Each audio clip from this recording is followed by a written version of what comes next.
So what's up everyone? So ngayon ay nandito tayo ngayon sa Real Quezon upang mag-swimming. At ayan, nandito ako sa tabi ng dagat. So ayan, ang daming naliligo. Ayan, good morning sa inyong lahat,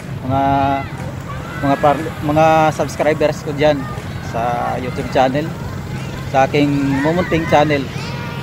So ngayon ay maliligo tayo dito guys. At first time ko makakaligo ng dagat. At malaking pribilehiyo na pinagkaloob sa atin ng Panginoon na nakarating tayo sa lugar na ito. So bago ang lahat ay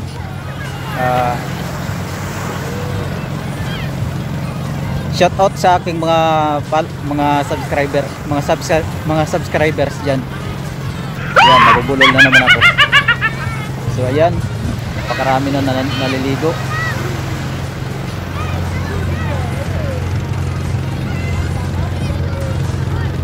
Ayan. So nagsapatos lang ako guys. At mamaya ubarin ko rin ito kasi di obra ang sapatos dito. Kasi buhangin. Ayan, medyo maalon na guys.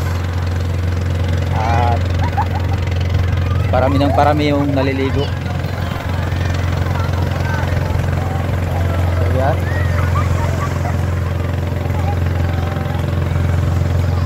Merong nakasakay doon sa banana boat. Ayan.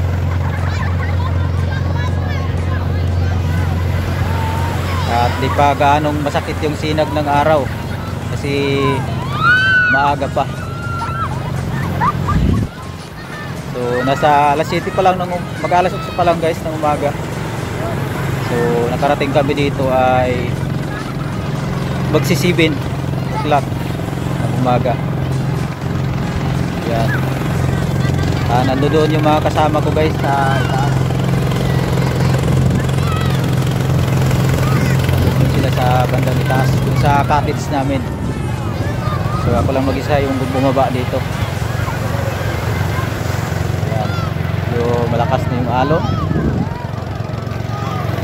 At hindi pala ako, pasensya na kayo guys at hindi ako nakapagbasa ng mga comment ninyo at hindi ko alam kung sino ang nagpapa-shoutout sa akin.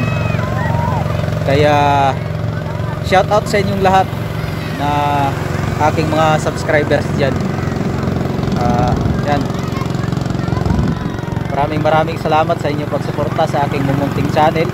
At sa mga makakita sa aking mga video ay huwag niyo kalimutan i-like at saka i-subscribe para lumago yung aking munting channel.